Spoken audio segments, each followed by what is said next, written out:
Istilah yang dipakai pada zaman dahulu kalau orang Madura pergi ke Jawa, baik di Bangkalan maupun di Sumenep, pergi ke Jawa itu biasanya digunakan istilah ongke.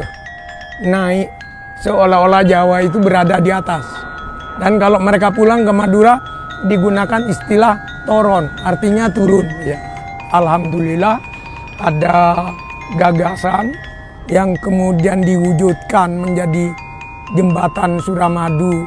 Stigma Madura di bawah Jawa sudah agak berbeda, baik secara ekonomi, baik juga secara politik, ya, secara sosial. Dengan demikian jembatan itu menjadi jembatan sejenis jembatan kesetaraan, persamaan hak antara Jawa dengan Madura.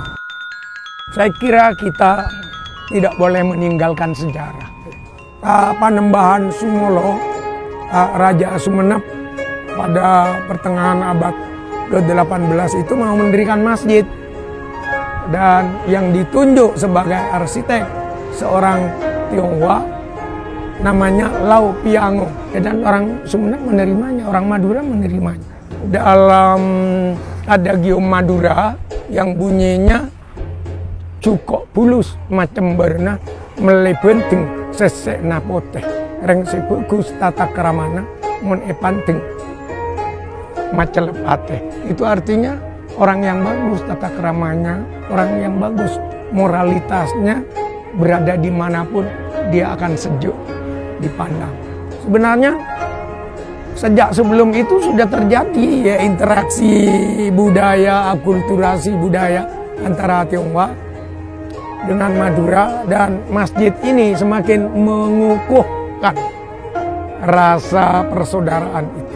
Saya sendiri masih punya darah Tionghoa. Adanya jembatan Suramadu itu harus diimbangi oleh kreativitas. Dan untuk bisa kreatif kita harus belajar. Tapi jangan lupa moralitas. Karena dalam filosofi Madura, cerdas itu tidak cukup, pandai tidak cukup, intelektualitas tidak cukup kalau tidak disertai dengan tata krama atau moralitas. Masa lalu sudah bagus, bisa menjadi contoh, bisa menjadi teladan. Tinggal kita melanjutkan budaya, menghormati orang lain, menghargai budaya orang lain.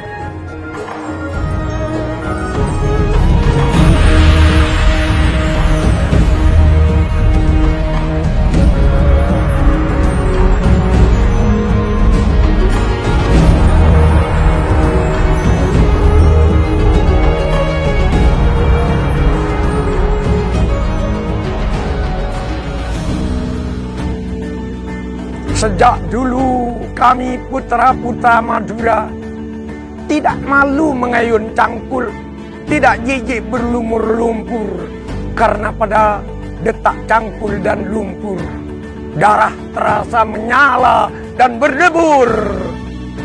Tanah air akan makmur.